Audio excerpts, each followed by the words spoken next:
Shalom.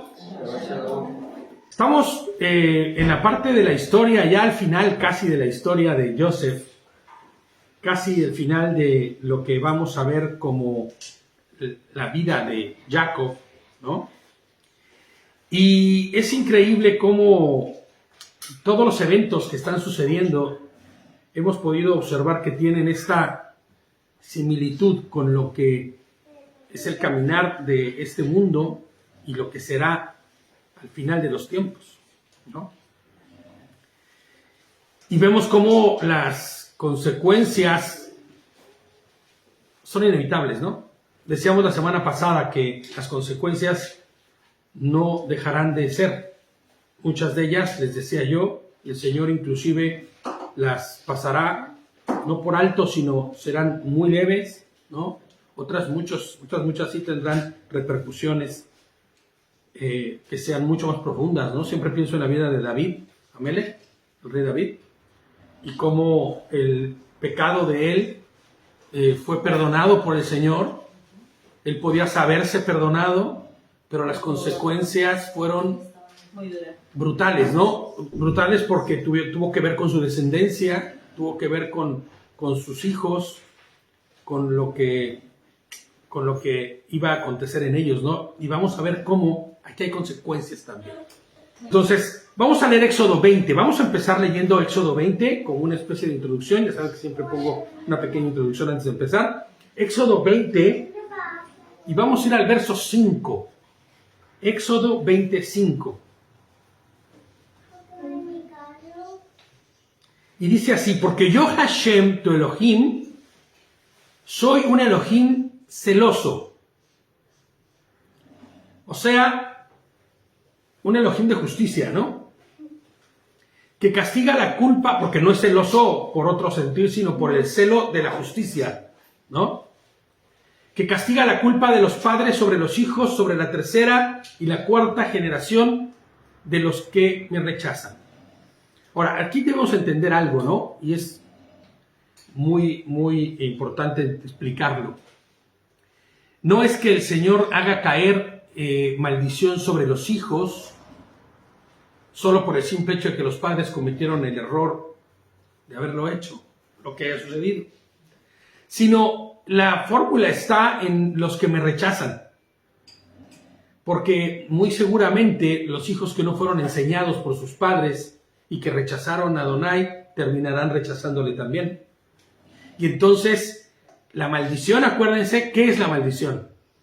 La maldición no se interpreta de otra manera que la desvinculación, el desarraigar, el estar apartado. Siempre se me figura esta cosa como cuando a los pequeñitos, a mí de pequeñito me lo hicieron varias veces, tú agarras un pequeñito, lo levantas del brazo mal y se le zapa el brazo. Y entonces tú ves como pum, se le cae el bracito, ¿no? Mis hermanos jugaban mucho conmigo y me hacían mucho que el volantín, y de repente ya cuando te dan cuenta ya un bracito estaba volando porque se había descoyuntado, se había salido, y entonces está pegado ahí, no se ha roto, pero no tiene movilidad, no puede hacer sus funciones, ¿me entiendes? Ha perdido el propósito para lo que estaba ahí, y entonces ¿qué tienen que hacer? Regresarlo, ¿no? Bueno, pues cuando alguien está descoyuntado, cuando alguien está en maldición, está separado, ¿me entiendes? Ya no hace su función, porque la función del hombre no es venir, vivir, comer y dormir y jugar, que el mundo se va a acabar. No, la función que cumple el hombre en este planeta es la de la honra y la gloria al Eterno, a través de vivir conforme a su voluntad. Y entonces cualquiera podrá decirme, y los cientos de miles que no conocen allá afuera al Señor, no cumplen con la función. Por eso muchas veces lo hemos visto y hemos dicho como si fueran zombies, ¿no? Tú tienes idea de que vives, pero en la realidad estás muerto, ¿no? Y es que la primera vez que el Señor nos despierta y nos libra es cuando le conocemos y salimos de la condición de muertos espirituales, ¿no? De muertos espirituales, para verdaderamente empezar a vivir como quien le honra y da gloria a su Creador.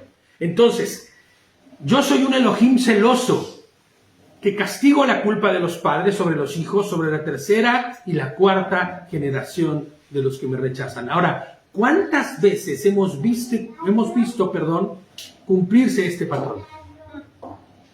¿Cuántas veces hemos visto esto mismo que hoy resulta fuerte, doloroso, ¿no? Pero ¿cuántas veces hemos visto este patrón? Tercera, cuarta generación viviendo, sufriendo los embates de no haber conocido al Eterno. El hijo alcohólico, que es alcohólico porque su padre era alcohólico, porque el abuelo era alcohólico, ¿no? ¿Cuántas veces hemos visto a los hijos haciendo lo mismo que hicieron sus padres? Y por ende, recibiendo el mismo juicio. Porque eso es lo peor, ¿no? Y eso es a lo que se refiere el versículo que acabamos de leer al principio. Recibiendo el mismo juicio porque vienen cometiendo los mismos pecados. La misma disciplina. ¿Y sabes qué es lo peor? Tal vez más dura. Tal vez una disciplina más enérgica. Porque el problema del ser humano es que empieza a sumar. Y si mi padre fue alcohólico, yo soy alcohólico, pero también soy mentiroso. Y si mi abuelo era alcohólico y mentiroso, pues yo seré entonces adúltero.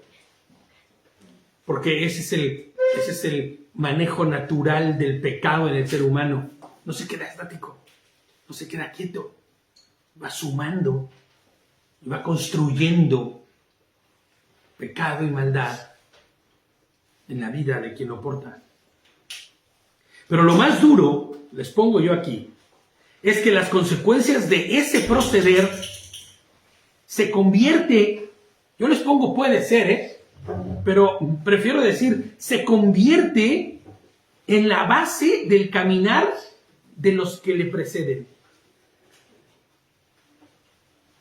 Y eso es lo más duro, cuando la base de lo que tú aprendiste es pecado. Quitar eso, claro. Es muy difícil porque se convierte en la estructura y forma de vida de quien lo hace, de quien lo porta. Y entonces, no es adulterio, es que es de ojo alegre. ¿No? Ay, sí, es que es tan loco fulanito, ¿verdad? En México hay mucho esa parte, ¿no? Ay, no, hombre, sí, es que lo que pasa es que es bien alegre. No es bien alegre, se llama adulterio. Y es un pecado. Y entonces empieza la sociedad, a través de vivir una base de pecado, a normalizar el pecado.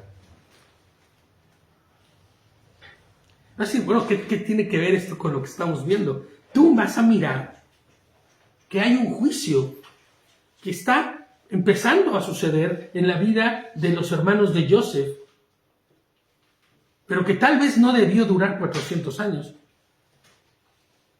Que tal vez no debió durar, bueno, pongamos 250 años de esclavitud activa ya, porque el tiempo que reste haya sido el tiempo del gozo, la plenitud y el haber vivido en Egipto correctamente. Pero hubo un juicio, hay un juicio, hay un exilio. Pero este exilio tal vez no tendría que haber sido de 400 años. Pero de lo que sí podemos estar seguros es de lo que acabamos de decir para arrancar este estudio. Y es que nuestro comportamiento, lo que hayamos enseñado, lo que nuestro testimonio dio como evidencia a nuestros hijos, porque no sé si lo sepan, pero nosotros enseñamos a nuestros familiares, a nuestros hijos, a nuestros sobrinos, a los nietos, más por lo que hacemos que por lo que decimos. ¿No? Muchas veces nosotros vamos pensando que somos bien correctos en lo que enseñamos verbalmente, pero nuestra vida da testimonio de otra cosa. Ahora, no sé si pueden recordar cómo era la vida de los hermanos de Joseph. ¿Quiénes son los hermanos de Joseph? Tú te vas a dar cuenta de las decisiones del propio Joseph durante el capítulo con respecto a sus hermanos, porque él sabe quiénes son cada uno de ellos. Los que no fueron y asesinaron a una población completa de varones usando algo tan sagrado como era la circuncisión, y no porque fuera algo sagradísimo, sino porque fue algo que el Señor le ordenó a Abraham, ¿no? Y ellos fueron y lo usaron con el único propósito de tener la oportunidad de matar. El que no fue y se acostó con la concubina o la esposa de su padre, y así por el estilo. ¿Quiénes son? Ahora vas a decir, bueno, pero ¿y los demás no hicieron nada? Los demás son lo mismo, se quedaron callados, eran cómplices. Es peor, ¿sabes? Asociarse con el pecado es peor que el que lo practica solamente. Claro, porque recibirás tu parte de haber participado de ello, aún sin haberlo hecho, solo por un simple hecho, y fin. No, y terminas contaminado igual. Claro, obviamente, pero no hiciste lo que te correspondía. Entonces, tenemos que pensar en el proceder de Israel, ¿no? Porque imagínate que si los hermanos, aunque hubieran tenido un poco de temor y si hubieran sido sabios, hubieran hablado a su hermano, mira, lo que estás haciendo está mal, hay que hablar con papá y mira esto. Claro. ¿No? Si hubiera habido un poco de entendimiento, pero ahí no había ningún entendimiento. Ahora, fíjate, lo más triste y lo más peligroso de esto, como tú lo dices, es que no solamente no había entendimiento, sino no había temor a Adonai. Porque si hubiese habido temor a Adonai y un poquito del conocimiento de él en la vida de ellos, al escuchar los sueños de Joseph, tal y como le sucedió a Jacob, debió haber brincado algo. Dice la palabra que Jacob se quedó con eso en su corazón, ¿sabes? O sea, entendió que había algo de parte del Eterno en esos sueños, pero no hizo lo que le correspondía. No hizo lo que le correspondía. Se quedó callada. Y sí, atesoró en su corazón eso, pero ¿de qué sirvió que lo atesorara? ¿No hubiera sido diferente si el propio padre hubiera dado peso a esos sueños y hubiera educado a sus hijos de manera correcta, no bajo el favoritismo que mostró hacia Joseph, sino integralmente a todos sus hermanos? Bueno, pues Israel como nación padecerá el proceder de sus padres, inevitablemente, pero recibirá retribución también por su propio proceder. La ley de la siembra y la cosecha aplicará para las siguientes generaciones. Ellos cosecharán lo que fue sembrado. Pero ¿sabes qué es lo más triste y lo más grave? Que ellos muy seguramente seguirán sembrando lo que aprendieron y recibieron. Si tú siembras semilla mala, ¿cómo es el fruto que cosecharás? ¿Malo? Y si tú tomas esa cosecha mala y vuelves a separar grano para sembrar, seguirá siendo malo. ¿Y sabes qué es lo peor? Que cada vez seguirá siendo más malo. Y estarás alejándote del Señor. Cada vez más. Ahora, Baruch Hashem, porque el Señor tiene un remanente. Siempre lo ha tenido. ¿Y sabes qué pasa? Que el Señor mismo, en ese remanente espiritual que tiene, no permite que esos, los que son su remanente, vivan en esta oscuridad del que le desconoce y no le conoce y le ignora, ¿no? Porque es cierto, el Señor nos alerta, el Señor nos mantiene en constante entendimiento de no hacer conforme a nuestra carne. Pero si nosotros tantito cerramos nuestros oídos al Señor, hacemos caso de nuestras maravillosas ideas, terminaremos lejos. En esta ley de la siembra y la cosecha, ¿no? Podemos ver claramente que ellos hicieron a Joseph esclavos de Misraim, ¿no? Y ellos terminarán siendo esclavos de Misraim, igual. Pero sin importar, fíjate, cuántos años pasen, la infidelidad de este pueblo y la condición de estos, Adonai los rescata. Y es que así es el Señor, en su misericordia, en su bondad y en su amor. Y los llevará de vuelta a Canaán. Los llevará de vuelta a la tierra prometida.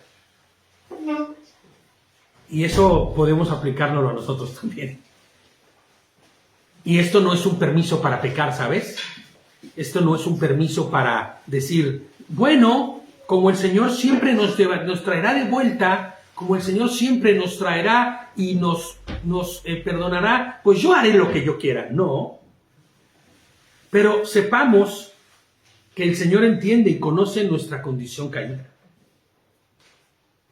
Imagínate, tantos años hemos estado caídos, perdidos, y en esta edad que tenemos, como ellos en la etapa que tienen, el Señor nos ha podido rescatar. Claro, y hombre. cada día vamos siendo... Hombre, y mira que yo en algún momento pensé que yo no iba a ser rescatado, Y disciplinado, ¿no? Una de las cosas que estoy aprendiendo es como ser disciplinado. La disciplina ayuda mucho. Cuando no hay disciplina... Es que la disciplina es la base. Es la base verdadera de poder caminar en la voluntad del Eterno. La diligencia. Ezequiel 18:20. Vamos a leer Ezequiel 18:20 y con esto ya comenzamos nuestro estudio. Ezequiel 18:20. Dice, Ezequiel 18:20. Es la persona que peca la que morirá. Acuérdese, porque la paga del pecado es muerte, ¿no? Un hijo no pagará los pecados de su padre. Por eso entiendo que si ellos estuvieron 400 años, 250 años de esclavos, tiene que ver con lo que hayan hecho también ellos. Y si hayan sembrado para después cosechar, ¿no? Un hijo no pagará por los pecados de su padre y un padre no pagará por los pecados de su hijo. Las consecuencias buenas de vivir bien llegarán a los que son buenos. Sí estás escuchando, ¿verdad? El que vive correctamente, conforme a la voluntad del Eterno, vivirá una vida para gloria de Dios, ¿no? Y recibirá entonces las cosas buenas de ello. Las consecuencias malas de la maldad de ellos llegarán a los que son malos. Sencillo.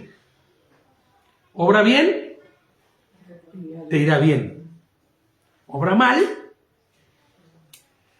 y terminarás mal. Haz las cosas conforme a la voluntad del Eterno y todo se resolverá conforme a su voluntad, que es ¿cómo? Amén. Entonces, bajo esto que hemos escuchado y entendido, vamos a leer Bereshit 47. Es importante que no olvidemos esto, porque ya estamos en el punto en donde la historia está llegando a su final, al menos en Bereshit. Continuará en Éxodo, claro. Pero tú ya verás en un Éxodo, o tú ya verás cómo la historia en Éxodo tuvo un giro. Un apretón de tuercas. Y tiene una razón de ser y un porqué. Entonces vamos a Bereshit 47.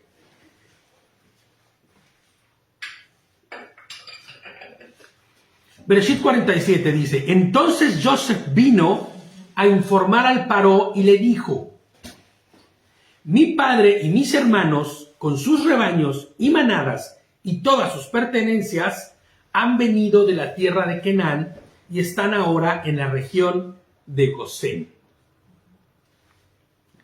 Cuando Joseph, aquí vamos a tener un poquito de comentario, ¿vale?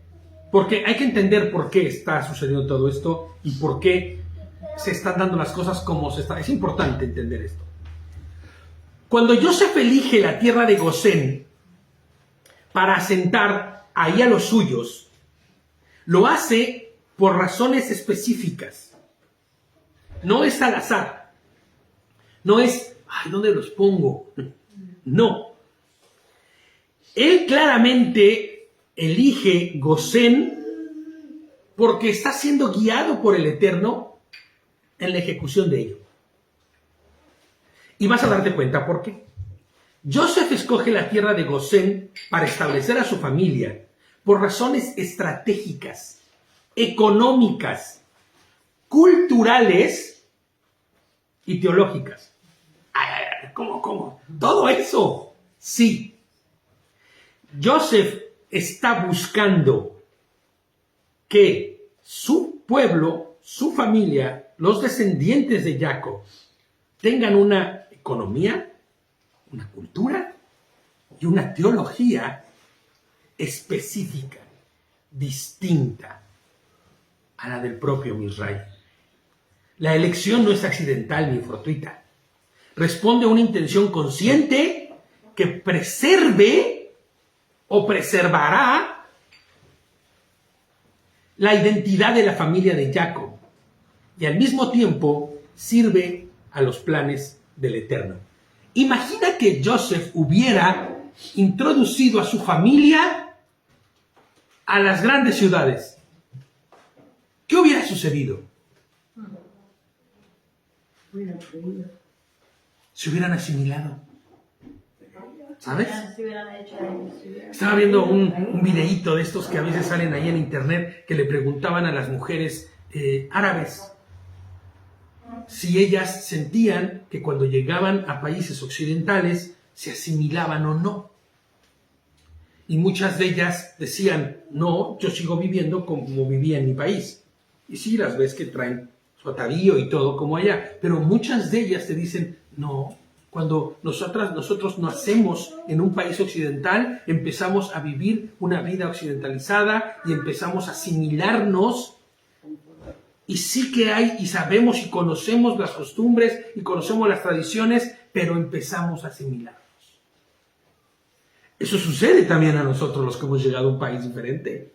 Tus palabras, tu visión, tus maneras de actuar y hasta las maneras de contestar son distintas cuando pasa el tiempo y te vas asimilando. Ahora que fui a México, de repente, ¿qué onda contigo? Ya estás muy hecho a la manera de allá, ¿no? Y tú dices, no, ¿cómo crees? Si yo sigo el mismo mexicano de siempre, ¿no? No, pero ¿cómo? No te das cuenta, ¿eh? No. No te das cuenta. ¿Sabes por qué no te das cuenta? Cuando tu forma de ser, actuar, de ser como autoridad, así aquí, ¿no? Cuando tú vas allá la gente dice buenos días, buenas tardes, con despacito. Claro, todo muy amable, muy... Y cuando tú le dices, o le dices por su nombre, ¿cómo? ¿Qué pasa? Sí, estás enojado, Sí. estás molesto. Y yo ahí ya caigo. No, nada. ¿Por qué lo dices? Es que como que estás hablando muy golpeado, ¿no? Tú pasas por la calle en México, en cualquiera de nuestros países, y lo primero que la gente te hace es buenas tardes, buenos días. Gracias. ¿No? Gracias. Por favor. Y muchas veces aquí me han dicho, por favor, nada, te lo voy a pagar. ¿Qué pasó? ¿Hice algo mal? No. Es la estructura, la forma del lugar de donde vives. Y ¿sabes? Si ellos hubieran entrado de lleno a vivir exactamente en las ciudades misritas, se hubieran vuelto misritas, a las costumbres misritas, a la forma misrita. Y de alguna manera, Joseph está buscando que esto no suceda, o que suceda en la menor forma posible. Joseph no era un hombre común y corriente. Joseph era un hombre que buscaba la voluntad del Eterno y la ponía por obra en su vida. Obediente. Primeramente, fíjate, ubicación estratégica. Gosén se encontraba en el delta oriental del Nilo. Ahora, casualmente está o es la posición más cercana a Canaán de Mizraim, la tierra de sus padres. Una zona fértil y apta para el pastoreo. Bueno, pero no para ahí. Para una familia dedicada al ganado, al pastoreo, Gosén ofrecía características que no toda la tierra de Mizraim poseía. Por eso era una de las mejores zonas. Había pastos abundantes e independencia, sobre todo independencia del sistema misrita, por la posición geográfica que tenía. Eran un tanto cuanto independientes de la situación política de Mizraim, de la situación agrícola en Mizraim. Porque tú vas a decir, bueno, pero ¿qué tiene de malo que compartieran técnicas agrícolas? Claro que tiene de malo, porque ellos lo dedicaban a deidades. Tal vez no pensamos en eso de momento, pero todas las prácticas misritas tenían también repercusiones en lo espiritual, Por eso que, en lo social. por eso cuando tú dices eso, hablas de las afueras, ¿no? La geografía es muy importante que nosotros sepamos. Me acuerdo de un pastor que decía, hay que estudiar geografía de lo que es, dónde caminó, cómo, lo que hacía, porque no solamente es que te vas a leer y ya está, no, tienes que profundizar. Para que tú puedas entender y comprender lo que está sucediendo en este momento en Gosén y por qué es Gosén el lugar elegido, tienes que conocer la geografía de la zona de la que estamos hablando. Entonces, esta independencia geográfica obligaba también a los descendientes de Jacob a tener determinado grado de aislamiento. Que eso era bueno. En esta circunstancia era bueno. Porque estamos hablando de que ellos acaban de llegar a una de las sociedades más corruptas, espiritualmente hablando.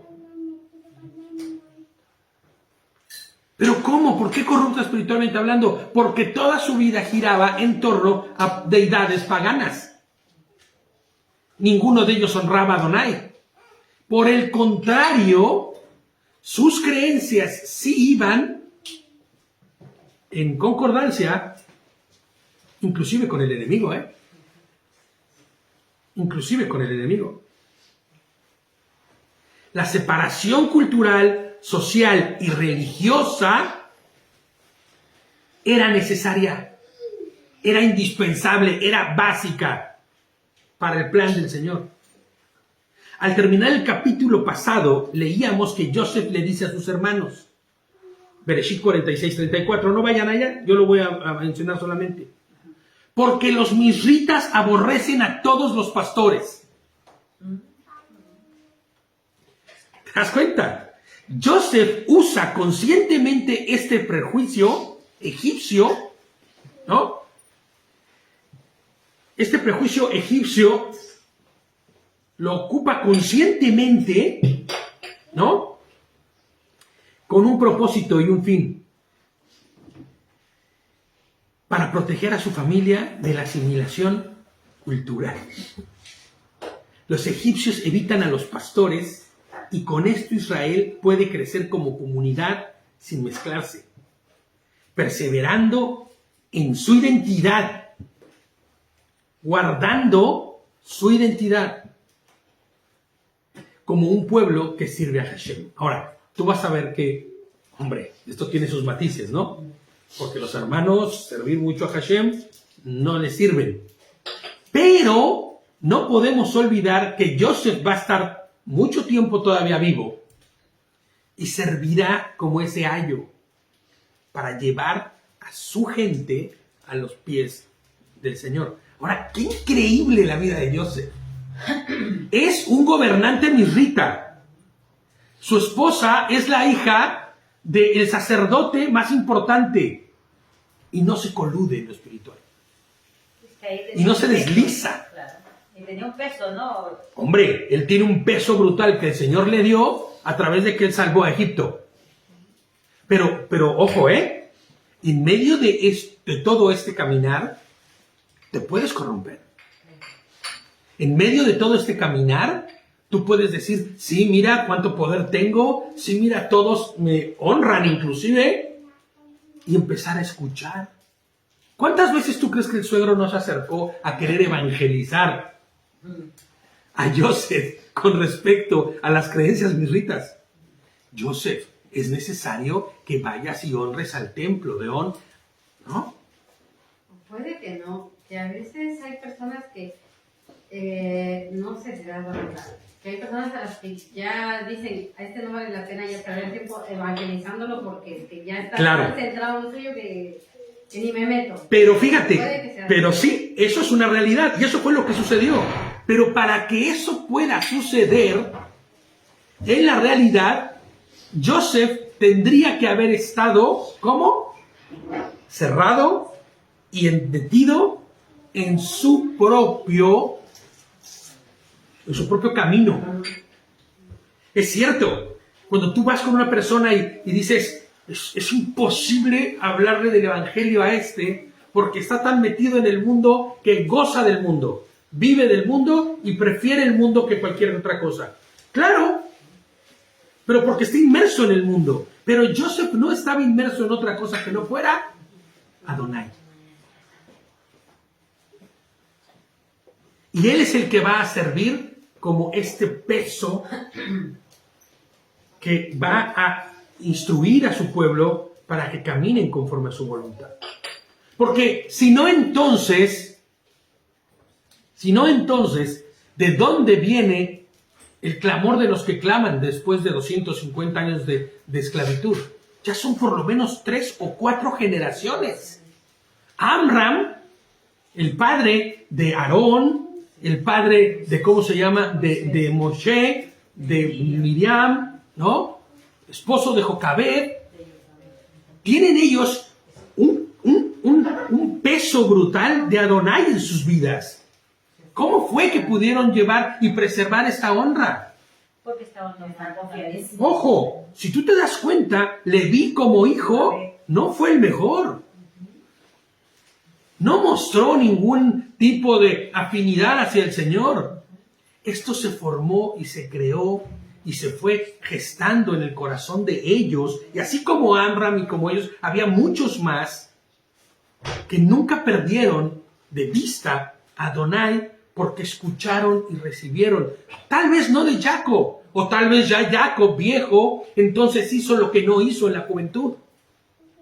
Honrar al Eterno instruyendo a sus hijos, instruyendo al que ahora va a ser su pueblo. Y obviamente Joseph es pieza medular en ello, ¿no? Fíjate, con esto evita sincretismos religiosos. Que tomen un poquito de aquí, que tomen un poquito de allá, que mezclen, ¿no? Joseph está garantizando que en el corazón de los suyos no se mezcle con creencias y tradiciones paganas. Te recuerdo ahora que ya sabes que la frutería es Pakistán, ¿no?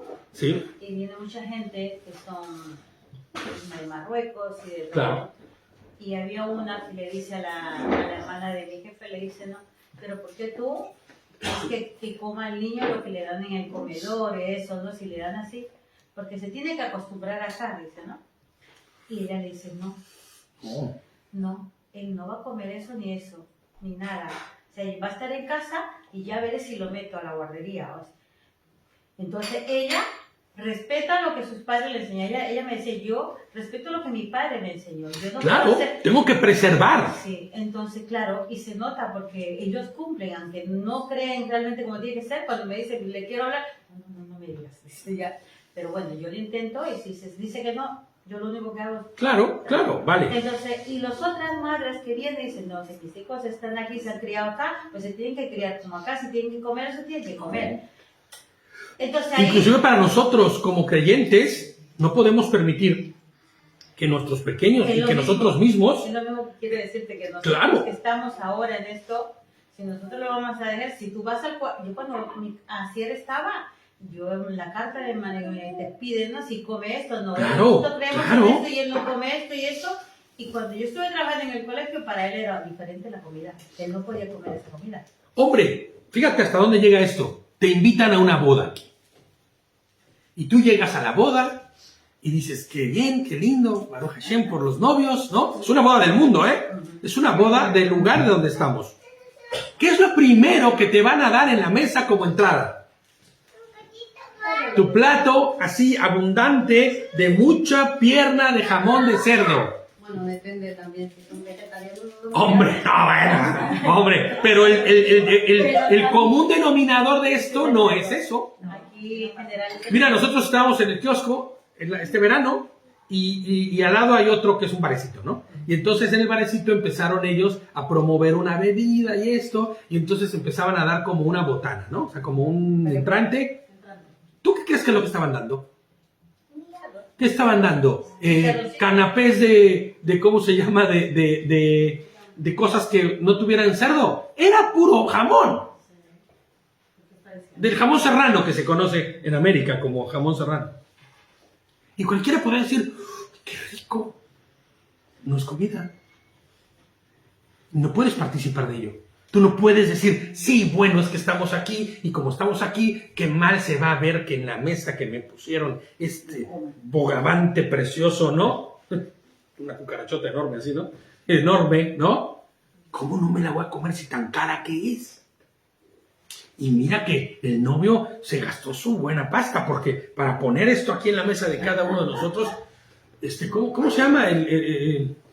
Langosta, ¿no?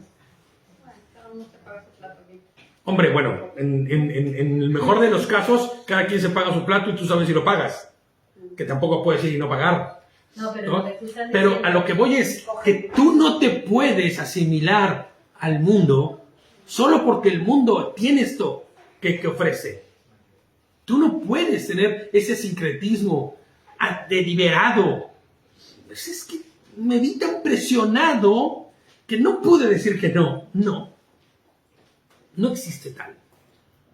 No existe tal. Y tal vez ese día pues no será la boda más recordada de tu vida porque no comiste nada. Imagínate que una semana a mí yo estuve comiendo comida, ¿no? Y estaba plan de puro que traen ellos sus comidas, ¿no? De que va y todo eso, ¿no? Y vino una amiga y decía, oye, hemos preparado chicharroncito, ese, ¿no? Y yo, ay, se me hizo agua en la boca. Trae vino. Hombre, es que te voy a decir algo. Nosotros sí que probamos todas esas cosas. En el tema de los mariscos, a mí la verdad sí me ha dado el Señor como una cosa muy fuerte de decir, ya no puedo ni olerlos, ¿no? Hombre, habrá cosas que digas, oh, yo recuerdo cuando comía cerdo y decías, era rico. Hombre, malo no era. O sea, el sabor. Pero es lo que debías hacer.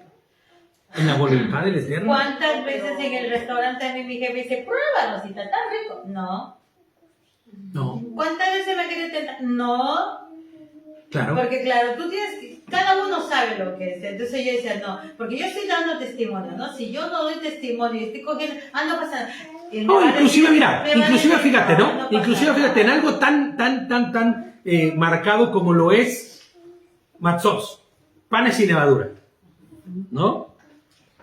Es que la presión era tal que no pude decirle que no a este baguette precioso que me dio. No. Fíjate, Joseph está evitando inclusive en la medida de lo posible que se normalice el hecho de que la mezcla étnica con los mirritas suceda. Que no haya matrimonios con ellos. En la medida de lo posible con esto, que es que ellos estén en un lugar apartado. Gosén tiene una cercanía natural con Canaán, la tierra de la promesa. ¿No es cierto? Esto de alguna forma recuerda a cada hebreo que está en Misrayim que ese no es su destino final, que ese no es el lugar en donde ellos terminarán, que hay una promesa que se le fue dado al abuelo, o bisabuelo, o tatarabuelo Abraham, ¿no? Sino un lugar de estancia temporal. Es un exilio, no pueden olvidarlo. Y el exiliado siempre tiene el anhelo ¿de qué? De volver a su tierra. ¿No es cierto? Porque el exiliado es exiliado porque tuvo que salir por razones ajenas a su deseo. ¿No es cierto? Dice, les pongo yo aquí, la elección de Gosén mantiene viva la conciencia de que el verdadero lugar que Hashem les prometió no es ahí, sino en otra tierra, en Canaán. Paradójicamente, Gosén facilita el crecimiento del pueblo, y es paradójico porque vas a ver por qué, y con ello se haría notar la diferencia inclusive numérica. Paradójico porque después el paro que viene, el que no es tan buenecito como este que está aquí, lo va a notar. Están creciendo. Y son peligrosos. ¿No? Pero es paradójico, ¿por qué? Porque es necesario que crezcan. Porque es ahí donde se va a formar una gran nación. Como un mal necesario. ¿No? Esto de alguna forma prepara el escenario para la opresión futura. Es duro, pero es real. La concentración de Israel en Gosén permite que con el tiempo el pueblo sea claramente identificable y numéricamente contable o notable. Gosén no es solo un lugar geográfico, es un espacio que providencialmente fue asignado. Y me refiero porque el Señor es quien le da a Joseph la sabiduría para ponerlos ahí, ¿no? Fíjate, les pongo en donde las familias se convertirán en pueblo, pero no en cualquier pueblo, en el pueblo de Hashem, en el pueblo de Israel, en Am Kadosh, un pueblo que será santificado en el futuro, ¿no? Entonces, vamos a nuestro verso 2. Era necesario todo esto para comprender qué es lo que está pasando y por qué va a suceder lo que está sucediendo. A veces nosotros escuchamos la historia y nada más vamos leyendo y comemos versículos, ¿no? Y vamos de versículo en versículo, pero no nos damos cuenta de la profundidad que tiene esto. ¿Por qué Gosén? ¿Cuál es el propósito de Gosén? Hay maestros allá afuera que atribuyen a Gosén significados, ¿no? Que la palabra proviene de no sé otra palabra, que significa esto. La realidad es que no hay que darle muchas vueltas Es simple. para darse cuenta por qué es que esto está sucediendo así. El verso 2 de nuestro texto base, Bereshit 47, dice así: y escogiendo algunos de sus hermanos, se los presentó al paro. Ahora, en el original no dice así. En el original no dice escogiendo algunos de sus hermanos, no. La palabra que se ocupa ahí es katseh, como referencia a los del extremo final, a los hermanos del extremo final. O sea, ¿cuáles serán los hermanos del extremo final? Los más jóvenes. ¿No es cierto? Otra versión dice, de hecho la Reina Valera dice, tomó a cinco de sus hermanos, los más jóvenes, así es, y se los presentó al paro. ¿Por qué Joseph presenta a los hermanos más jóvenes y no a los mayores? Y más experimentados. Porque conoce de lo que son capaces y de lo que pueden llegar a hacer. Si inclusive, expresivamente ellos tienen una forma, ¿no? O sea, no sé, igual y si a mí me dijeran, trae al mejor de tus hermanos, yo tal vez no traería algunos que sé que van a ser con un carácter que dices, ¿no? O una cara que dices... para cuidar a sus propios hermanos, porque si sabes de qué pata coquea, no le vas a quedar ahí, ¿no? Exactamente. A ver, o incluso, ¿por qué no presentó a los 11? Los comentaristas hacen notar la idea de que al presentar a los más experimentados hermanos mayores, el paro podría haber querido que estos formaran parte del ejército o que fungieran dentro del gobierno. Pero en realidad, la realidad es que Joseph está buscando que su familia sea lo menos visible. Está buscando un bajo perfil, en donde el paró no vea más que insignificantes pastores. No generar en él el más mínimo interés de parte del paró por ellos.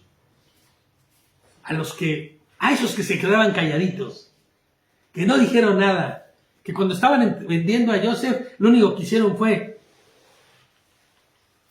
meterse las manitas en la bolsa. Hombre, claro, pero esta actitud es la que Joseph está haciendo y tomando y buscando en ellos para que pasen desapercibidos. Simples pastorcitos. Hemos dicho ya antes que muy probablemente el gobierno misrita, ¿no?, está siendo precedido por los Hicsos. De hecho, cuando tú estudias con respecto a esto, en la tradición judía esto no sucede, no se considera esto, los Hicsos no son importantes, ni siquiera lo piensan como tal, pero históricamente hablando, cuando tú miras las circunstancias de lo que sucedió, es casi una pieza que encaja perfecto en el puzzle, el hecho de que fueran Hicsos este gobierno. Y es que te voy a decir por qué. De alguna manera o de algún modo permite que sean más permisivos en determinadas circunstancias. Por ejemplo, los egipcios no soportaban a los pastores de ovejas. No a los pastores misritas, a los pastores semitas, los cuales terminaban por ser abominables para el pueblo de Misraim. Ahora, ¿esto significa que ellos no eran pastores? Sí pastoreaban, pero ahí te va. Escucha esto. Dicha permisividad no puede ignorar la realidad cultural egipcia.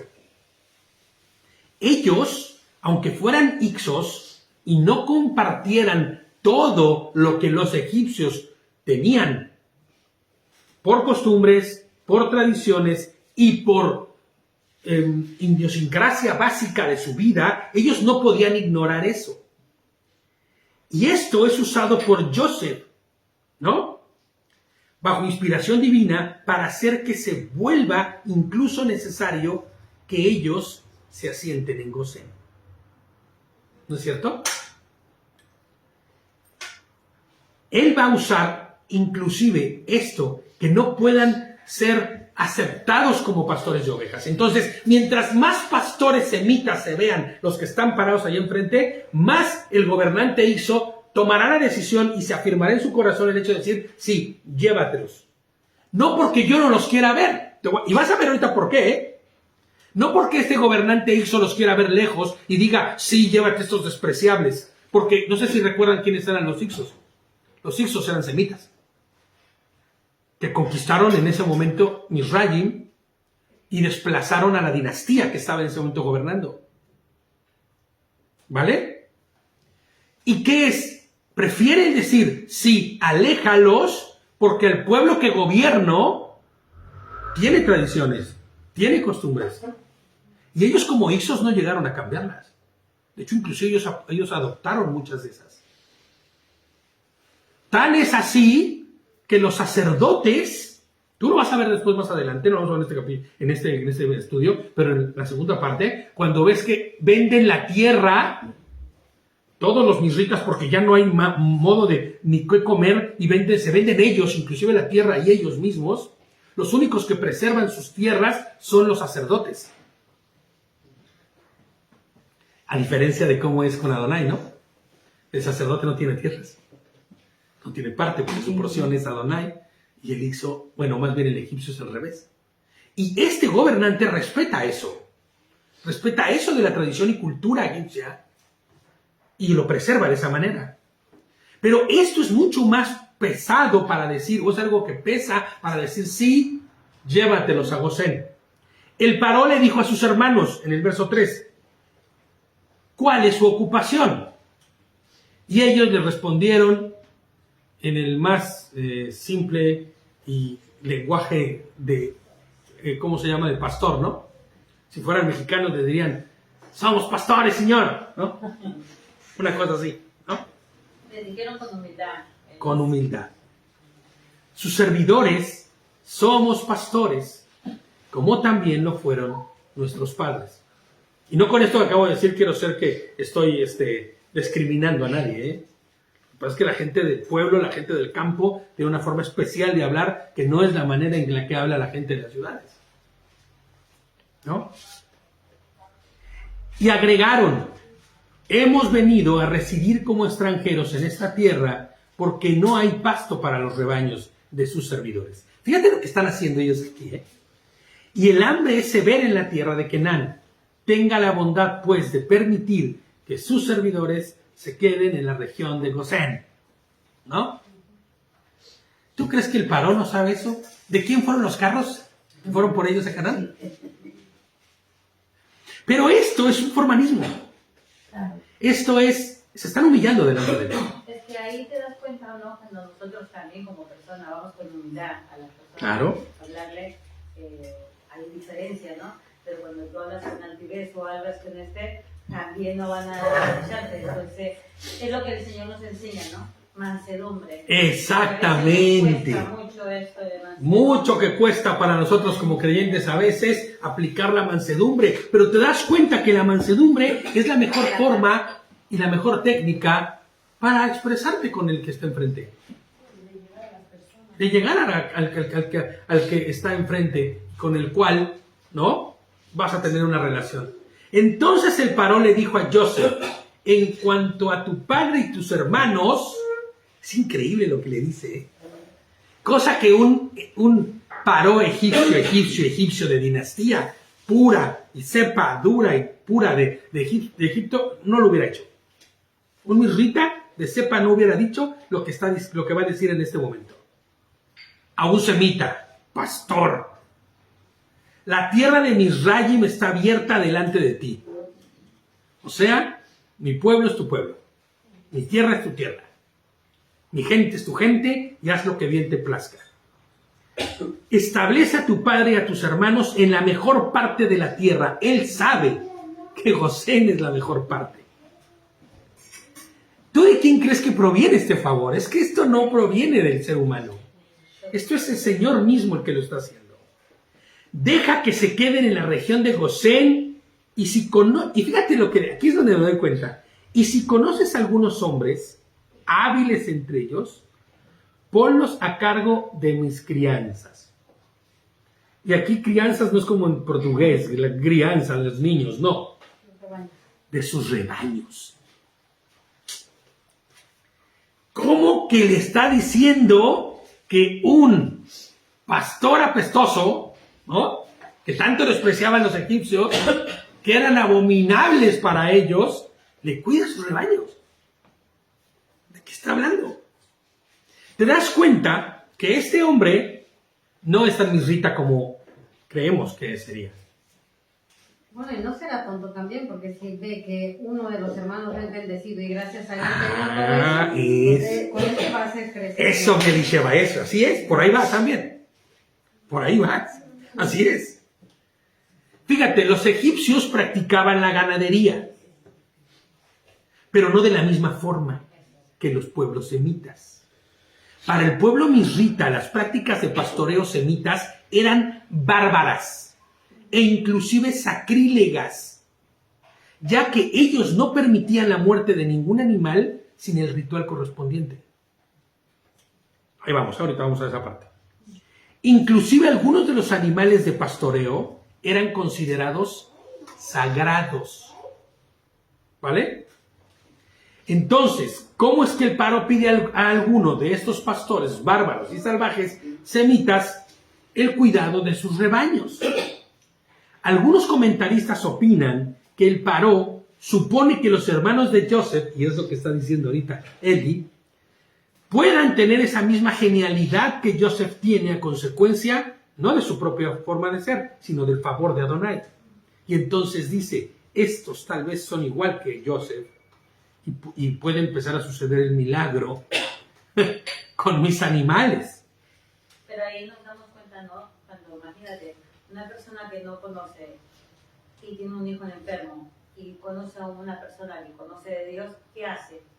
Pide, por favor, si pueden orar con su hijo, no. Entonces ve el favor que el Señor hace, ¿no? Y entonces eso habrá visto él en ese caso, dicho, pues si tiene ese favor de Dios, que él tiene un Dios, pues nos acercamos. Igual y esto mismo no hubiera sucedido si hubiera visto ahí al Rubén y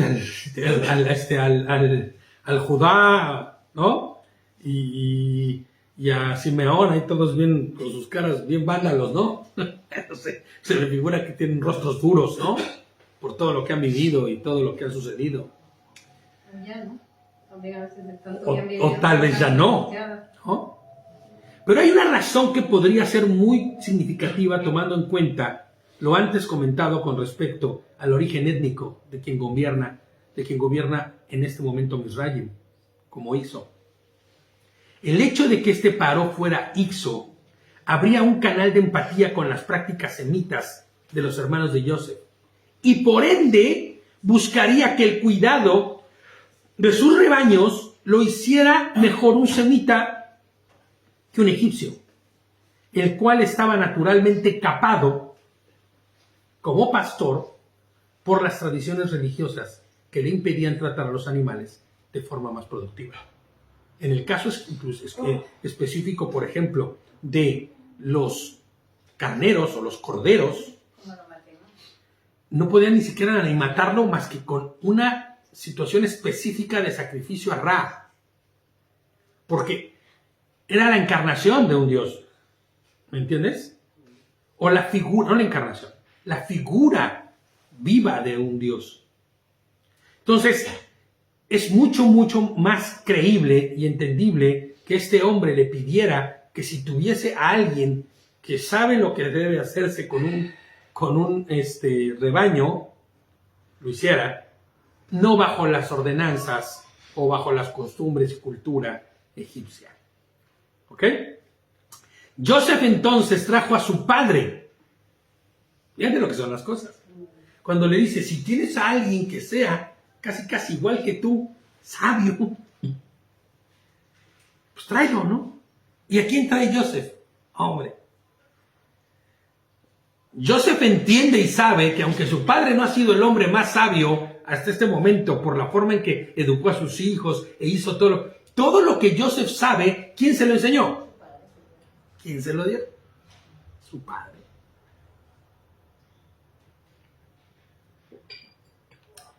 Joseph entonces trajo a su padre Jacob y se lo presentó al paro. Y Jacob bendijo al paro. En otras versiones dice y saludó. Pero la realidad es que lo que dice ahí es que le bendijo, ¿no? Yevareja dice en hebreo ahí, ¿no? Que le bendijo. Aunque la tradición diga que la forma formal de saludar a alguien de mucho respeto fuera proferir alguna bendición, porque así era como se saludaba en aquellos días, dando una bendición, es un hecho que Jacob, a través de la autoridad de Hashem, porque Hashem le ha dado autoridad como portador de la alianza, porque no podemos olvidar esto. Nosotros igual ya vemos a Jacob ahí como todo demeritado, disminuido, ¿no? Por todo lo que ha sucedido, inclusive ya queriendo casi con las canas y la cabeza blanca bajar al Seol, ¿no? A bajar a la tumba, ¿no? Pues no, tenemos que entender que él es el portador de la alianza, de la promesa que el Creador y Todopoderoso Señor de señores y Rey de reyes le ha conferido. No es cualquier persona. Jacob bendice al Paró y sirve como un medio, un canal donde el favor y propósito de Hashem se manifiesta. ¿Tú imaginas al Paró escuchando ser bendecido por un hombre como Jacob, el padre de quien nos salvó la vida? Esto tiene un peso. Esto tiene un precedente de respeto, de honra. Muy fuerte. El Paró le pregunta a Jacob, ¿cuántos años tienes? Porque te ves medio tronadito. No, es que han de haber sido años muy malos los que vivió el pobre de Jacob, ¿no? Y dice, Jacob le responde al Paró, los años de mi peregrinación sobre la tierra son 130. Dice, pocos y malos han sido los años de mi vida. Ni siquiera, y fíjate por qué dice que son pocos y malos, ni siquiera se acercan a los lapsos de vida de mis padres durante su peregrinación. Esta frase de Jacob de pocos y malos se hace referencia en dos sentidos. Pocos, claro, junto a los 175 que vivió Abraham y a los 180 de su padre Isaac. ¿No es cierto? Pero el otro sentido, y parece ser más acertado, tiene que ver con lo que continúa diciendo. Son pocos, pero son malos también, ¿no? Significando que han sido llenos de tristeza y de pesar.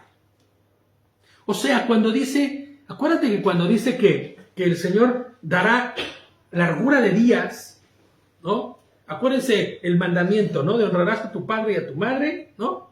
Y tus días serán largos, ¿no? El Señor te prosperará y te dará largura de días. No significaba, y lo hemos dicho muchas veces, el hecho de decir que van a ser muchos años más, sino años que sean satisfactorios, enteros, completos, ¿no? Llenos de la presencia del Eterno. Que dan llenura. No tanto que fueran pocos solamente. Sí, también en comparación será de lo poco que vivió con su hijo, que lo que le enseñó del Señor, y todos los años que no enseñó nada del Señor, claro. No siguió.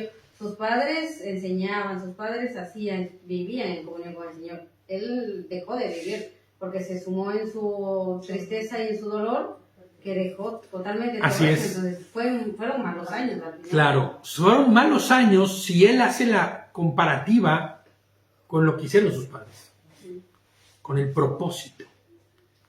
Es que en ese tiempo ahora también vivimos de la misma manera. Si te das cuenta, como padres a veces permitimos muchas veces hacer a nuestros hijos lo que quieran. Claro. Y no tenemos la responsabilidad de decirle cómo tienen que hacer. Y esos años son malos. Claro. Y ahí es donde No son plenos, porque no está la plenitud y la llenura de Adonai en ellos. En eso consiste el hecho de que él diga, mis años y mis días son pocos y malos.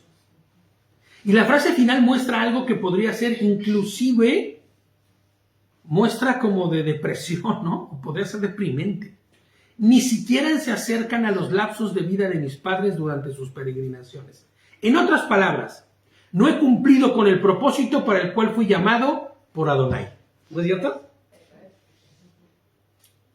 Y Jacob no entiende muy bien, todavía. Sí es cierto que lo hizo fue poco, pero lo poco que hizo lo hizo bien con su hijo Joseph. Realmente. Fue el único que lo hizo, ¿no? Porque por eso fue que pasó ese dolor él de decir con los demás hijos no hizo lo que tenía que haber hecho. Hombre, decíamos la semana pasada, ¿no? Reflexionando de camino, ¿no? Todo lo que ha sido mi vida, todo lo que he dejado de hacer, todo lo que no hice, todo lo que pude haber evitado que sucediera. Jacob sabe que no ha hecho lo que le correspondía hacer durante su vida. Sabe él que inclusive desobedeció al Creador, ignorando los sueños de Joseph. No podemos decir que no. Y no instruyendo claramente a sus hijos y fomentando con esto el odio entre ellos. Túnicas especiales. ¿Qué vas, Joseph, no? ¿De qué vas Jacob? Pero Jacob hace lo que todo creyente debe hacer. Da por gracia lo que por gracia ha recibido, ¿no? Él ora a Adonai, porque esa es la razón por la que oramos. No estamos nosotros dando nada de nosotros mismos. No damos nada. Cuando tú oras por alguien, no es que tú llegas y impongas las manos y entonces tú sanes a la persona. Y entonces tú le quites la tartamudez a la persona. Y entonces tú le quites la tontería a la persona. Qué bueno fuera, ¿eh? No. De hecho, que eso lo que tú dices, a mí se me fue revelado cuando fui a una invitada a una iglesia, ¿no? Y vi lo que hicieron, ¿no? Se me fue revelado en ese momento. Solo son teatros, ¿vale? Porque Dios ya hizo su plan. No puede volver a hacerse lo que tú quieres hacer, como si tú fueras Dios, como si tú fueras quien vas a salvar, como si tú vas a hacer lo que Como tú si de ti como si de ti viniera alguna fuerza o poder que transformar algo. No, nosotros debemos entender que cuando nosotros oramos por alguien, inclusive la imposición de las manos, ¿no? Que hay que tener mucho cuidado de hacerla, dice claramente el apóstol, ¿no? Que cuando impongas manos lo hagas con denuedo, que no lo hagas a lo tonto, ¿no? A la ligera. Bueno, pues esto es porque finalmente es el propósito de Adonai el que debe de cumplirse a través de esa oración, no tu propósito. Y sabes, muchas veces puedes terminar muy decepcionado, muy triste y hasta caminando hacia otro lado cuando miras que lo que tú quieres no se cumple porque no proviene de ti, sino es la voluntad del Eterno la que se está haciendo y tú quieres que esta persona sane y tú quieres que esta persona no sé qué y no sé cuánto, pero la voluntad del Eterno está dada y como acaba de decir Rosita, el Señor ya hizo en esa persona lo que tenía que hacer. Siempre cito y me acuerdo de este cantante que nunca me acuerdo su nombre, el que murió, ¿no? No, el que le profetizaron que iba a sanar. E hicieron 50,000 conciertos y 50,000, ¿cómo se llama? Noches de sanidad para que él sanara. Y le profetizaron inclusive que sus hijos le verían y los hijos de sus hijos le verían anciano y haciendo lo que el Señor le había dado. El Señor ya le había dicho que iba a morir. Claro, pero a veces eso no se entiende. Melgar. Piensan de orar por una persona y decir, sí, quiero que sane esta persona y piensan que es por tu poder, por tu... Es que ¿sabes qué pasa? Que creemos que podemos manipular el favor de Adonai. Por eso esto no les gusta escuchar a las personas que están enfermas, decirles, el Señor, mira, ya te he contado un poquito, ¿no? Sobre lo que pasó con la señora, que a pesar de estar tirada en cama, a pesar de lo que está pasando y que está subiendo destruida totalmente, pero decirle que hay esperanza a todo esto. Y que el Señor le ama. Y que el Señor la ama, a pesar de, tú lo puedas entender, porque igual no lo entiendes. Pero ojo, aquí hay algo muy importante que nosotros debemos entender. Porque yo llegué a ver gente por la que se oró y sanó. Eres muy diferente. Pero escúchame, exactamente eso voy. Jamás de los jamases puede pasar por tu mente y pensamiento que fuiste tú quien hizo eso. A eso es lo que me refería. ¿No? Muchas veces Poder piensan que eres tú, y porque yo escuché cuando fui a ese lugar, me dijeron, el hermano es espiritual, el hermano es santo, el hermano... El hermano es un espiritista. Y yo con mucho respeto le dije, el único que sabe es Dios. Y él, si el Señor apuraba... ¿Sabes? Porque si no cae en esta forma como de ya se convierten en medio brujos, se convierten en medio, ¿no? De los que están haciendo sus propias formas. Y ese día me dio un dolor en mi corazón porque el Señor me hizo ver que no somos nada sin Él. Nosotros solamente somos instrumento y el canal de bendición. Cuando nosotros oramos y bendecimos a alguien, lo único que somos es un canal por el cual la bendición, si el Eterno quiere y en su voluntad está, llegue y sucede, ¿no? Porque tú puedes estar orando por el peor y con tu mejor intención, pero si en su corazón hay maldad, igual esa bendición no llegó ni al techo, ¿entiendes? Sí. Entonces, nosotros debemos entender que cuando leemos que Jacob bendice al Paró, no lo hace como yo soy el papá de este que salvó a Israel, que salvó a Egipto y a toda la tierra conocida, no, sino que él hace lo que entiende que debe hacer. Da por gracia lo que por gracia recibe, hace lo que le fue llamado a hacer. Y lo que tuvo que pasar él también, ¿no? Y sabes, él sabe que es el portador de la promesa.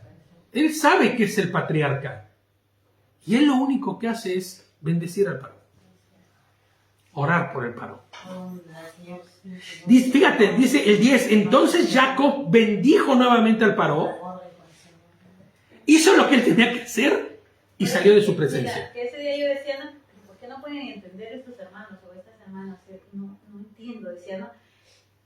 Hasta eso el Señor me reveló, porque nosotros somos seguidores de hombres. Claro. Somos portadores solamente de hacer lo que ellos hacen. Y incluso me dijeron, al pastor hay que tener reverencia, hay que saludarlo. Digo, vale, o sea, fue por cariño, por el respeto a una amiga, ¿no? Que se bautizaba, sin más, ¿no? Pero dije, ay Señor, aquí ya hay mucha altivez, mucho eso, y por eso es el desorden que hay y no hay entendimiento. Sí. Tristemente eso es algo que prima en las iglesias al día de hoy, ¿eh? Pero ante todo también, como dice José, el que a veces decimos, no entiendo cómo estas personas pueden estar así, pero yo creo que primera vez, como dice el Señor, primeramente tenemos que entender nosotros. Claro, Hombre, es que al final cuando nosotros vemos la diferencia y comprendemos que no proviene de parte nuestra, es cuando más empieza a brincarnos, ¿eh? Es cuando ya no puedes tú permitir cosas tan fácilmente. Como decíamos con Dios, es más condenación, porque más sabes, tienes que tener... Hombre, claro, cuidado y te asocies con prácticas raras porque tú ya fuiste educado y enseñado, ¿no? Imagínate a Jacob, imagínate tú a Jacob viniendo y poniéndose al servicio del paró y diciéndole lo que usted quiera y como quiera y a la hora que quiera. Esto sería como, ¿cómo se le llama? Salamería, ¿no? ¿No? No, él hace lo que le... Se convertiría en un salamero ahí, ¿no? ¿Sabes? Él está haciendo lo que le corresponde hacer. Lo que su identidad en el Señor le lleva a hacer. Y eso es bendecirle. Proveer bendición de parte del Eterno, ¿no? De modo que Joseph instaló a su padre y a sus hermanos, dándoles propiedades en la parte más selecta de la tierra de Misraim. El Señor, cuando hace las cosas, las hace bien. Y las hace, sí, pero no solo completas, sino perfectas, ¿no? En la región de Ramsés, como había ordenado el paro. Hoy, tú y yo, los que estamos en el Mashiach, es algo que creo que entendamos, nos encontramos en Gosén. ¿Cómo así? ¿Cómo que en Gosén? Sí. En este Gosén espiritual, ¿sabes? Porque, ¿sabes? Vivimos dentro de Misraim. Estamos en Misraim. Pero no podemos evitarlo, ¿eh? Esto fue profetizado antes a Abraham, Sí. que solo sería esclavo por 400 años, bueno, sucedió más adelante, ¿no? Ellos eran peregrinos, todavía hasta este momento eran peregrinos, ¿no? Por el desierto. Entraron a Misraim y seguramente al principio habitaban en tiendas. Claro, En principio. claro. Hasta que yo creo que más adelante se asimilaron también y Sí. empezaron a construir. Sí, muy seguramente llegaron porque no había nada ahí a habitar en tiendas. Y esa era la finalidad también, ¿no? Porque hay una palabra que dice, donde dice Rubén, hemos venido a la tierra a morar, dice, cuando se presentan a Faraón. Y esa palabra morar dice como que estamos de paso por ahí. Ellos mismos piensan que van a estar de paso ahí. Claro, saben que no es el punto final, que no es el destino final, claro.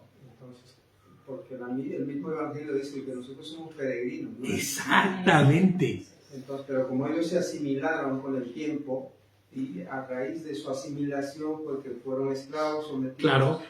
Por eso te digo que ellos empezaron a vivir su propio juicio por sus propias acciones y por sus propias formas.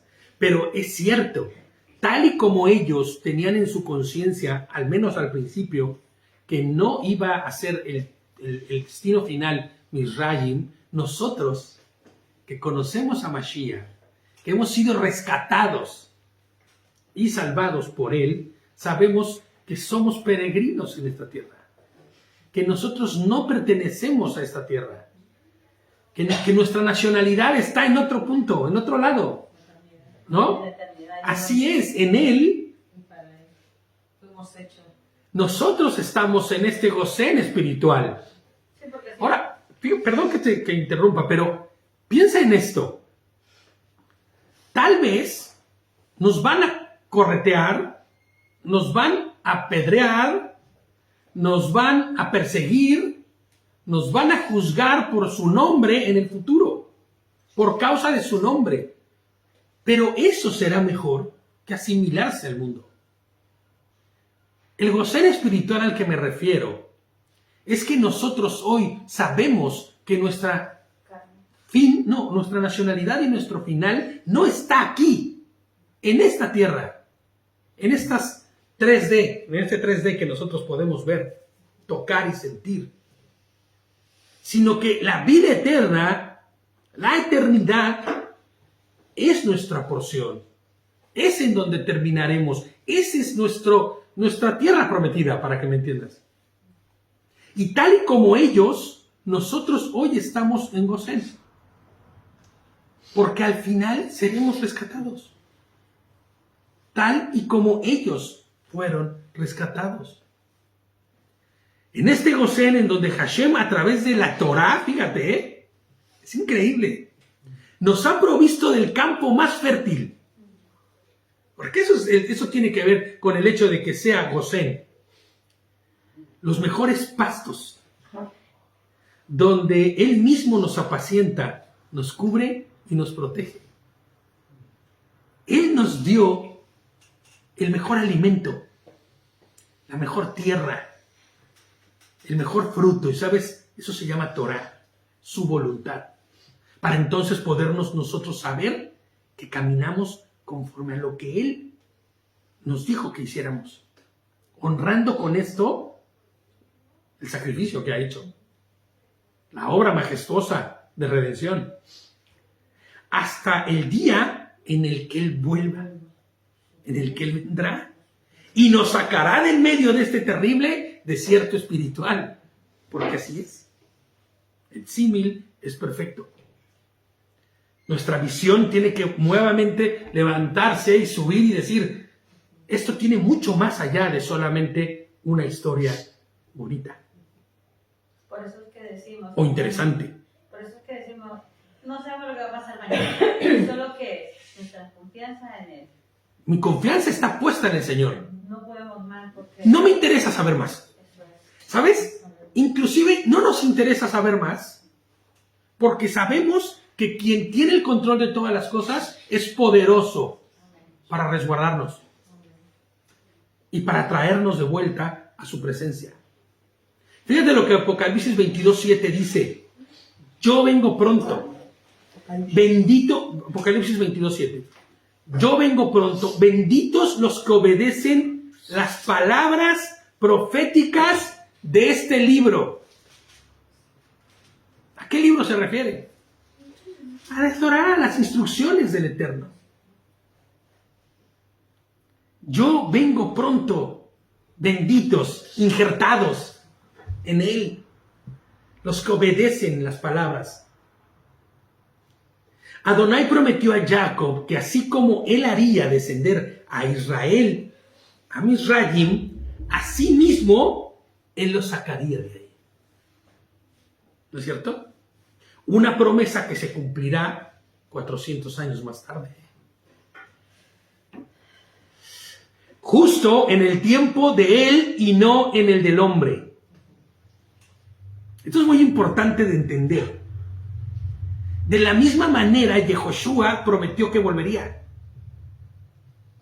Y nos arrebataría de la condición caída y corrupta en la que toda la humanidad está hundida, porque es la realidad. Para traer redención, santificación, distinción y transformación a cada uno de nosotros conforme a su imagen y ahora sí, semejanza. Aleluya. Aleluya. Fíjate lo que dice Mateo 25, del 31 al 34.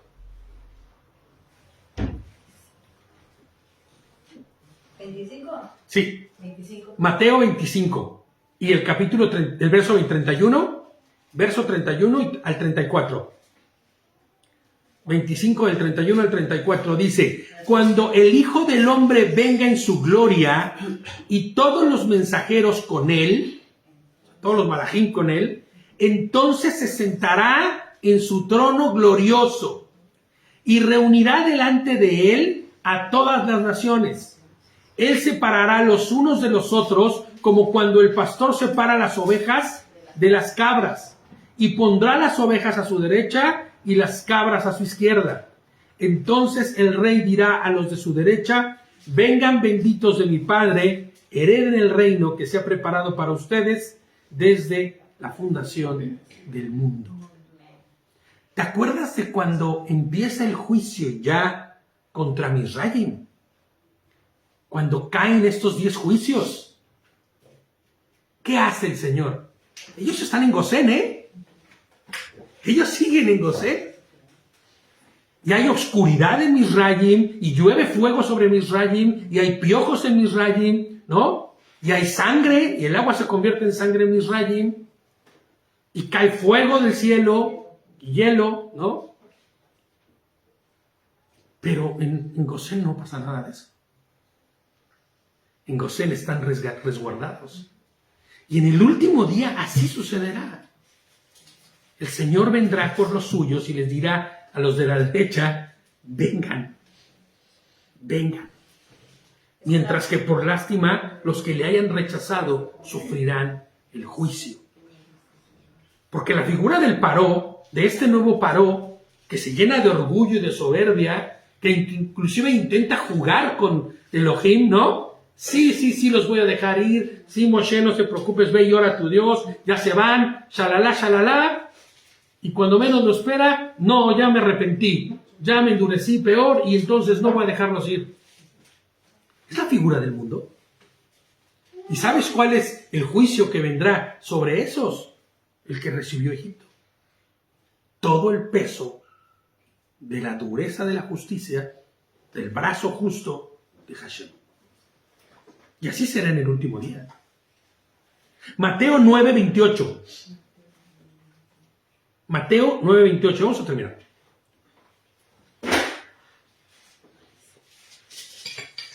Mateo 19, perdón, creo que les dije 9, ¿verdad? Sí. 19. Mateo 19:28.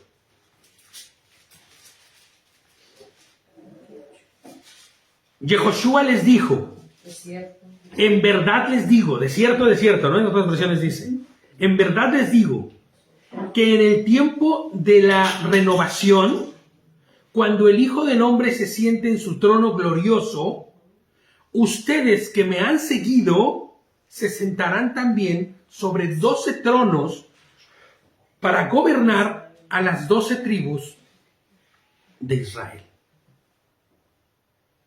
Y aunque muchos podrían pensar que nuestro Señor se demora en venir,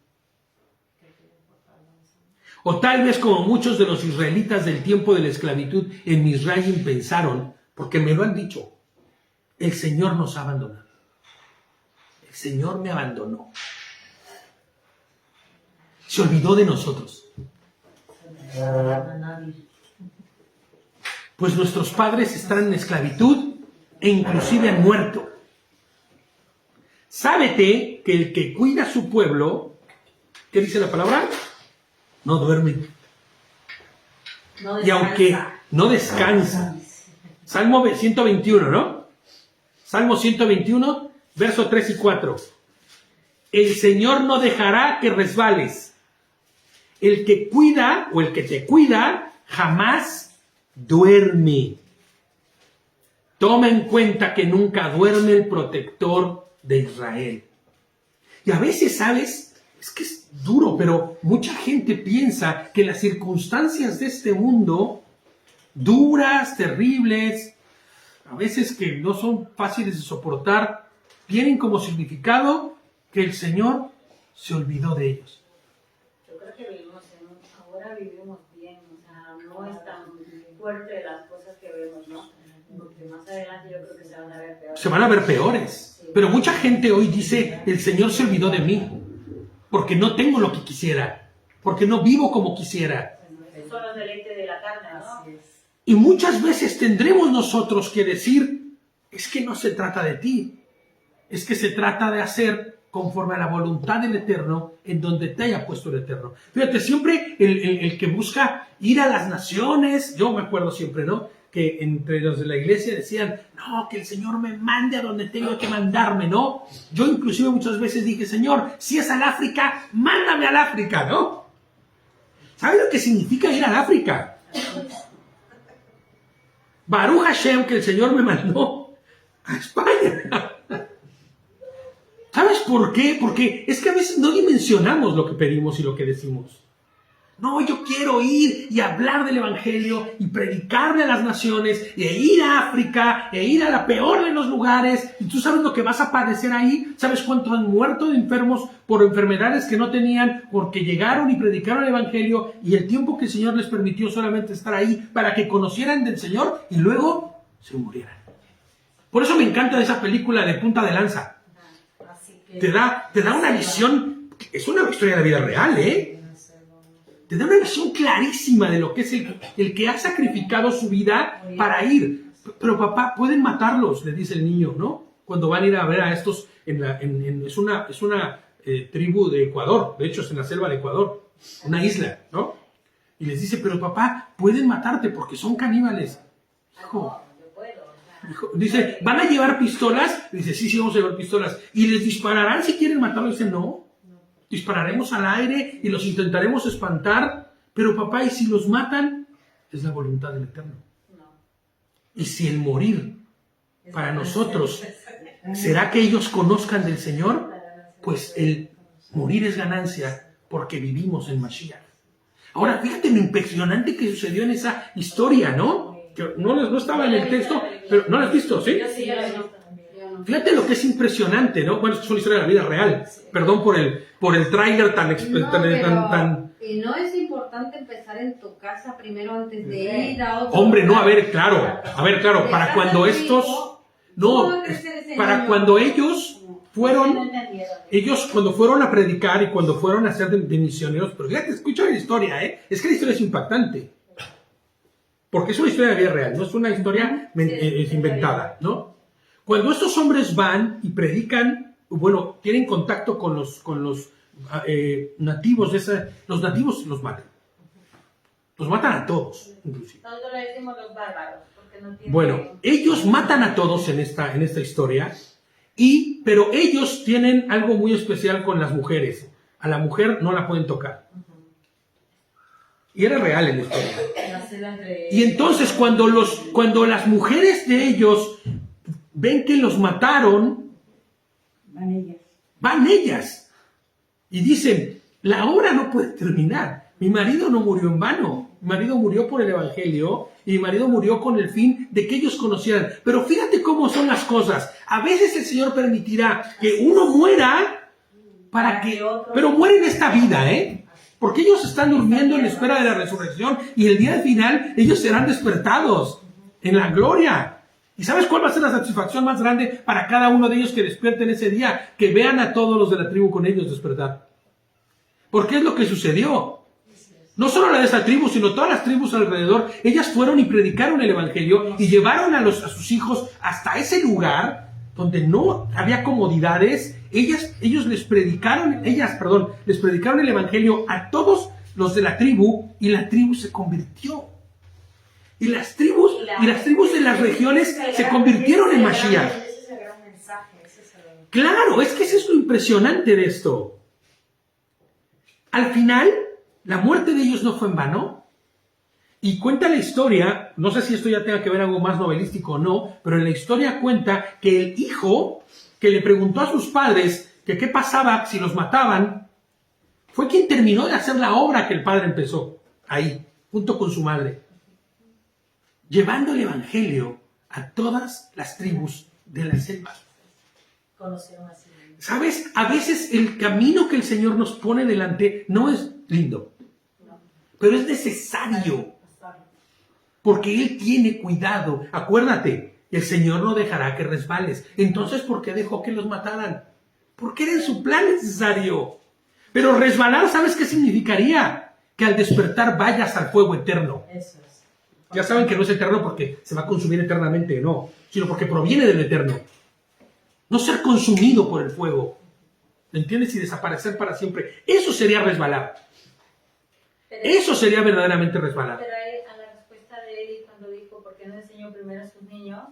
No, sí le enseñó, claro. Le enseñó. Y debido a que le Pero enseñó, es como, si tú sabes que en ese sitio te van a matar, no es como decir, me mataron por ir a predicar la palabra del Señor, porque tú te fuiste a entregar. ya, Tú pero fuiste a y ver, te entregaste. ojo, el propósito es- de ellos es no como un era, poquito tu ego de decir, yo no, voy a ir y se los voy a es que aquí enseñar no es así, te lo voy a que decir por otros no qué. han hecho. Porque ellos no querían ser muertos. Ellos inclusive empezaron a tener, es que como no has visto la película, tal vez por eso lo veas de esa forma, pero en la historia ellos empiezan a tener acercamientos con esa gente. Pero desde antes, desde que él todavía era, Sí. creo que era más niño todavía. No, lo que pasa es que desde siempre ellos querían llevarle el evangelio a ellos. No se Hay daba, una no se daba. preparación, hay una preparación, hay un contexto. Hay un contexto de esto, ¿no? Ellos empezaron a acercarse y empezaron a tener acercamientos con ellos y empezaron a parecer que No todo es iba a como caminar. estos que salen y te vas de tu país a predicar a otro país y en tu casa No. O sea, es que eso es para mí, eso es algo como Sí, no. de vas Algo muy y- puntual y claro, si hubiera notado si hubiera sido un capricho humano, por así decirlo. Claro. Ha habido una preparación en los mismos personas. De hecho, toda su familia fue con él. O sea, todas las familias de los que eran los misioneros, no se quedaron las familias en Estados Unidos y ellos se fueron al Ecuador. Se fueron todos juntos. Estaban aprendiendo el idioma. Claro, estaban aprendiendo el idioma. De hecho, tenían una avioneta con la cual se acercaban y les bajaban cosas para que empezaran a conocerles. La forma de hablar siempre que no te puedes lanzar No, ellos ellos no se lanzaron de primera. Preparación. Pero ojo, a lo que vamos con esto, la historia es muy bonita, les recomiendo que la busquen, está en YouTube, está en YouTube y la puedes ver abiertamente, o sea, no tiene, no sé, Pero está en- pero sí que la historia la hicieron película y está muy bien hecha, ¿no? Yo creo que también- No es estilo hollywoodense, para que me entiendas. Es el amor a cuando uno conoce al Señor, realmente eso es lo que pasa en cada uno de nosotros, ¿no? Cuando uno conoce al Señor, conoció esa alegría, ese gozo, a pesar de él, tú empiezas. O sea, ellos jamás quisieron ser muertos. No, yo creo que no fue. De hecho, la idea de ellos era que ellos les enseñaran a ellos. Yo necesitaba. De hecho, el diálogo que tiene al final de la película es desgarrador porque cuando empiezan a hablar el chico, El pequeño. el hijo, con el que mató a su padre. Porque con el que habla el chico ya mayor y el otro ya es más grande todavía, es con el que mató a su padre, ¿no? Y él aún no se perdona todavía eso. Y él no se perdona aún todavía y él está todavía... y el hijo le dice, si tú quieres hacer lo que tengas que hacerlo, hazlo. Pero tú ya conoces del Señor, tú ya sabes cuál es el propósito. Y es que él no se perdona y dice, pero ¿por qué tuvimos que haberlos matado, no? Hoy ya sé la verdad, pero no pasa nada. Era el propósito por el cual el Señor... Él cumplió con su propósito en la vida. Dime, Ale. Es que cuando fueron el chico que había matado a su padre, pues fueron a un lugar que dijo el que mató a su padre.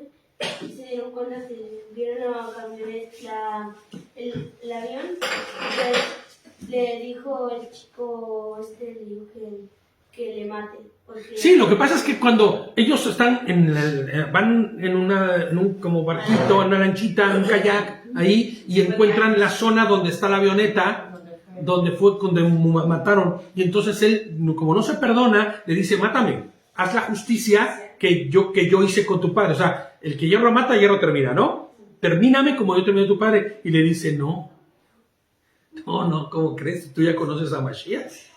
Y yo conozco al Mashiach. No me condenes a mí por tus pecados. No, pero inclusive va mucho más allá de eso solamente. No es solamente decir no me condenes por tus pecados, sino no es lo que nos han enseñado. Es que La manera de obrar del Señor no es la manera de obrar del hombre. Es que él le preparó desde pequeño al hijo, le decía, Claro. es una misión que tenemos que hacer y él fue preparado desde pequeñito. Exactamente. Él fue preparado. Entonces, ahora imagina esto, y no nos vamos a salir ya más del tema. Espera, no nos centremos más en la película, pero piensa en cada uno de los israelitas que después de 200 años están ahí, esclavizados, diciendo que, ¿dónde está Adonai? ¿No? Chicos, así hemos estado. ¿Dónde está el Señor? Nos abandonó. Es que el Señor se olvidó de nosotros. Y te das cuenta que no hay tal, porque por eso yo les decía que el Señor tiene su remanente fiel. Y el propósito del remanente fiel no es quedarse solo como un remanente fiel, ¿sabes? No es solo quedarse aquí guardaditos y todo. ¿Se acuerdan de todos los apóstoles? Ahí todos metidos y todos los que estaban con ellos, la iglesia del primer siglo, la comunidad del primer siglo. No era que se quedaran allí encerraditos, todos guardados, esperando que se bajaran las aguas para salir. Fueron enviados. El propósito era que ellos salieran y llevaran el evangelio, aun cuando su vida peligrara. Pablo es el ejemplo de eso. Pedro es el ejemplo de eso. Al que mejor le fue a Juan, porque había un propósito para que él viviera hasta el final. No porque estuviera en las vacaciones espirituales. Estaba preso en la isla de ¿cómo se llama? ¿Cómo se llama la isla? En Patmos, gracias. Se me borró. Ando con la mente que se me andan borrando cosas, ¿eh? En la isla de Patmos, ¿no? Y estaba preso. Y el único propósito por el cual duró hasta donde el tiempo que tenía que durar era porque se le iba a dar una revelación. Una revelación que hoy hemos citado aquí.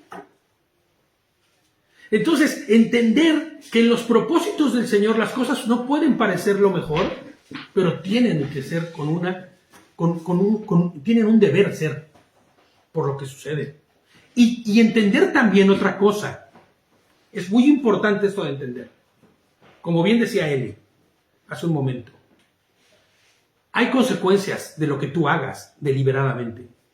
Si tú quieres ser bien espiritual, oide, porque terminas siendo un espiritualoide, y haces cosas que son irresponsables por una supuesta espiritualidad, va a haber repercusiones con respecto a ello, porque no es la voluntad del Eterno. Pero que en la voluntad del Eterno haya padecimiento, muchas de las veces sí es cierto. Porque el Señor inclusive lo dijo. Serán llevados, padecerán, serán perseguidos, pero es necesario. ¿No? ¿Se acuerdas cuando Juan está, y no lo tengo aquí en el versículo, pero cuando Juan, el Malach, le dice, ¿quiénes son estos? En la visión del Apocalipsis.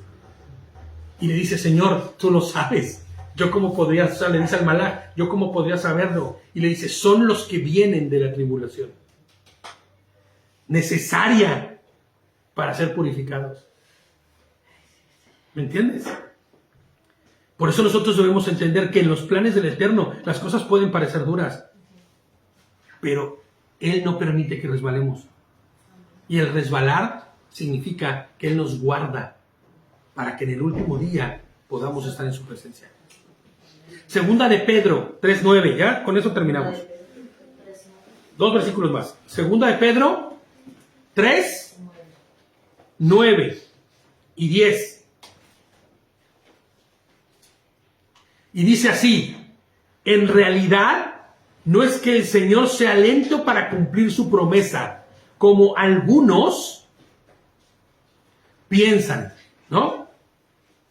En realidad no es que el Señor sea lento para cumplir su promesa, como algunos piensan. Al contrario. No, segunda de Pedro 3:9. Hay que poner mucha atención cuando decimos el versículo, para que se nos quede. Segunda de Pedro 3:9. En realidad no es que el Señor sea lento para cumplir su promesa, como algunos piensan. Al contrario, es paciente por amor a ustedes. No quiere que nadie sea destruido o nadie se pierda. Quiere que todos se arrepientan, procedan al arrepentimiento. Pero el día del Señor llegará tan inesperadamente como un ladrón. Entonces los cielos desaparecerán con un terrible estruendo y los mismos elementos se consumirán en el fuego y la tierra con todo lo que hay en ella quedará sometida a juicio. Esto fue lo que vieron los misritas, ¿sabes? Cuando hubo juicios por encima de ellos. Ahora, bajo estas premisas, o bajo esta premisa entonces, leamos Romanos 14, 7 y 8.